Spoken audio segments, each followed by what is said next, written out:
पाकिस्तान अचानक से 100 से ज्यादा जेट-10C फाइटर जेट को क्यों खरीद रहा है? भारत के आरपीएसए कॉम्बैट ड्रोन कितने खतरनाक होने वाले हैं? और सबसे बड़ा सवाल, क्या भारत की S-400 नेटवर्क के अंदर आज भी एक बहुत बड़ा गैप मौजूद है? आज की वीडियो में हम ऐसे ही कुछ इंटरेस्टिंग अपडेट के बारे में बात करने वाले हैं। नमस्कार दोस्तों, मेरा नाम है अंशुमन नायक और आप सभी का बहुत बहुत स्वागत है इंडियन डिफेंस न्यूज की डिफेंस टॉक सीरीज में। तो चलिए देर न करते हुए आज की वीडियो शुरू करते हैं।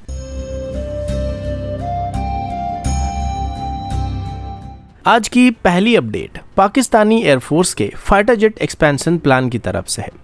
दोस्तों, अभी रिपोर्ट्स के मुताबिक पाकिस्तानी एयरफोर्स की तरफ से जल्दी ही चाइना के चेंगडू जेट-10C फाइटर जेट का एक बहुत बड़ा ऑर्डर को अप्रूव किया जाने वाला है, जिसमें 60 से लेकर 70 के आसपास नए एयरक्राफ्ट खरीदे जा सकते हैं। अगर ये डील फाइनल होता है तो पाकिस्तान के पास टोटल जेट-10C फ्लीट लगभग 100 एयरक्राफ्ट के आसपास पहुंच सकता है, जिसका सीधा टारगेट भारत के रफाल फ्लीट को मैच करना है। अब सिंपल लैंग्वेज में समझा जाए तो पाकिस्तान यहाँ पर क्वालिटी के अगेंस्ट में क्वांटिटी का गेम खेलने की कोशिश कर रहा है।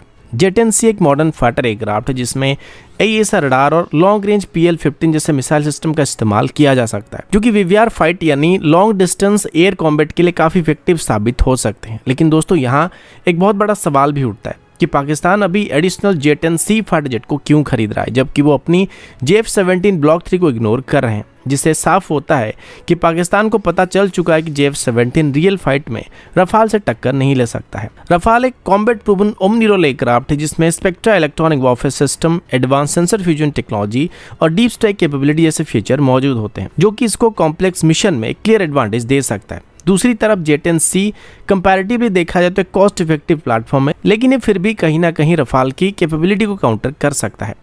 ऑपरेशन लेवल पर अगर पाकिस्तान 100 के आसपास जेट-10C फाइटर जेट को डिप्लॉय करता है तो वो ज़्यादा सॉर्टी को जनरेट कर सकते हैं, ज़्यादा कॉम्बैट पेट्रोल मेंटेन कर सकते हैं और कोऑर्डिनेटेड अटैक को भी एग्जीक्यूट कर सकते हैं। और ये directly multi role combat aircraft में खरीदे जाने वाले एडिशनल रफाल फ्लीट को काउंटर करने में उनको मदद करने वाला है।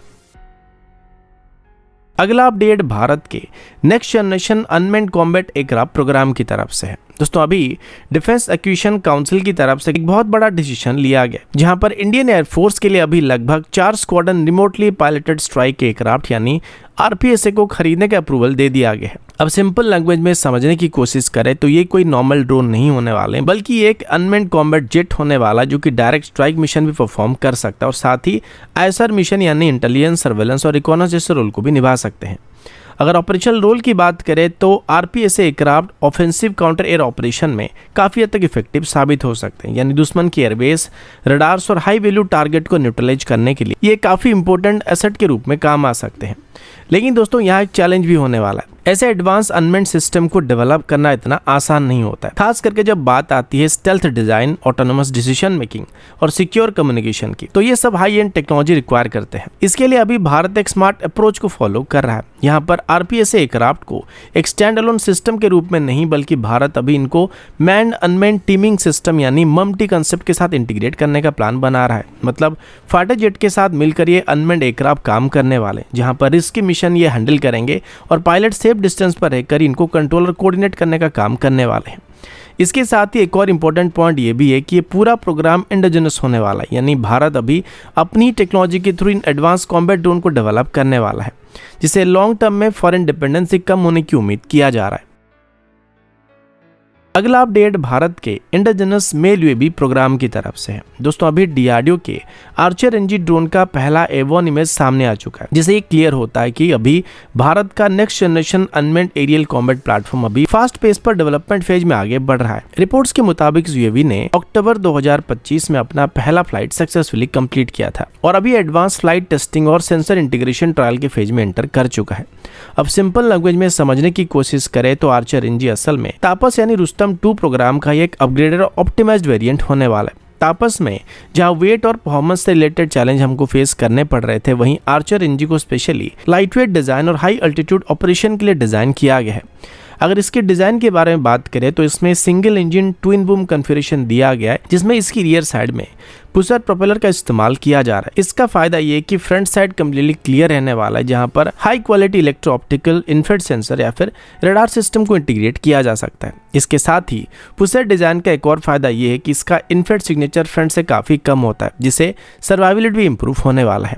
अगर परफॉर्मेंस की बात करें तो इसका वेट लगभग 1800 kg के आसपास होने वाला है, जो कि तापस के कंपैरिजन में थोड़ा कम होने वाला है। इसी वजह से यूएवी 30,000 फीट से भी ज्यादा हाइट पर ऑपरेट कर सकता है, जो कि आर्मी और इंडियन एयरफोर्स की रिक्वायरमेंट के अंदर फिट होने वाला है। लेकिन दोस्तों अभी सर्वेलेंस ही इसका फाइनल रोल नहीं होने वाला है। आने वाले टाइम में इस यूएवी को वेपनाइज करने का भी प्लान किया जा रहा है, जिसमें एंटी टैंक गाइडेड मिसाइल और लॉटरिंग मुनिशन इंटीग्रेट किए जाएंगे। मतलब फ्यूचर में आर्चर एनजी एक आर्म ड्रोन में कन्वर्ट किया जाने वाला है। इसके अलावा इसमें सैटकम कैपेबिलिटी भी मौजूद होने वाला है, जिससे ये बियॉन्ड लाइन ऑफ साइट यानी लॉन्ग डिस्टेंस ऑपरेशन को भी परफॉर्म कर सकता है और ऑटोनोमस टेक ऑफ और लैंडिंग भी ये कर सकता है, जिससे ह्यूमन ऑपरेटर पर इसका डिपेंडेंसी काफी कम होने वाला है। अगला अपडेट भारत की एयर डिफेंस और नेवल रेडीनेस की तरफ से है। दोस्तों अभी मिनिस्ट्री ऑफ डिफेंस की तरफ से एक बड़ा प्रोक्योरमेंट डिसीजन लिया गया है, जहां पर टोटल 858 करोड़ रुपए के अंदर 2 इंपॉर्टेंट कॉन्ट्रैक्ट को साइन किया गया है, जो कि डायरेक्टली आर्मी और इंडियन नेवी दोनों की कैपेबिलिटी को बूस्ट करने वाले हैं। सबसे पहले अगर आर्मी की अपडेट के बारे में बात करें तो भारत ने रशिया के साथ 445 करोड़ का टंगुस्का एयर डिफेंस मिसाइल सिस्टम को खरीदने के लिए कॉन्ट्रैक्ट को साइन किया है। अब सिंपल लैंग्वेज में समझने की कोशिश करें, टंगुस्का एक शॉर्ट रेंज की एयर डिफेंस सिस्टम है, जो कि एयरक्राफ्ट, ड्रोन्स और क्रूज मिसाइल जैसे थ्रेट को या लो अल्टीट्यूड थ्रेट को इंटरसेप्ट करने के लिए इस्तेमाल किया जा सकता है।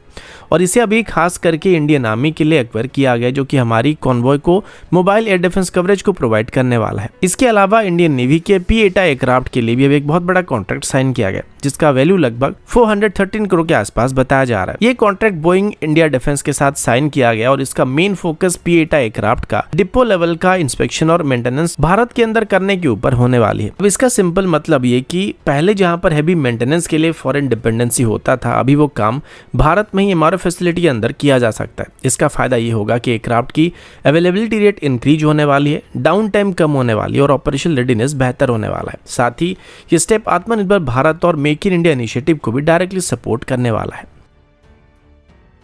अगला अपडेट भारत के S-400 एयर डिफेंस सिस्टम की तरफ से। दोस्तों अभी भारत अपने वेस्टर्न बॉर्डर के करीब एक near complete air defence shield को क्रिएट करने के काफी करीब पहुंच चुका है, क्योंकि S-400 सिस्टम का 4th स्क्वाड्रन जल्दी भारत को डिलीवर किया जाने वाला है। अब फिलहाल भारत की तरफ से अभी तक S-400 सिस्टम की 2 स्क्वाड्रन को वेस्टर्न सेक्टर में डिप्लॉय किया गया है, जिन्होंने काफी हद तक हमारी बॉर्डर को कवर करके रखा है, लेकिन बीच में एक छोटा सा गैप अभी भी एग्जिस्ट करता है। और जैसे अभी 4th और 5th स्क्वाड्रन को भारत को डिलीवर कर दिया जाएगा, तो पूरा वेस्टर्न बॉर्डर एक कंटिन्यूअस डिफेंसिव अम्ब्रेला के अंदर कन्वर्ट हो जाएगा, जहां इंडियन एयरफोर्स एनिमी एयरक्राफ्ट को उनके अपने एयर स्पेस के अंदर ही ट्रैक और एंगेज कर पाएगा।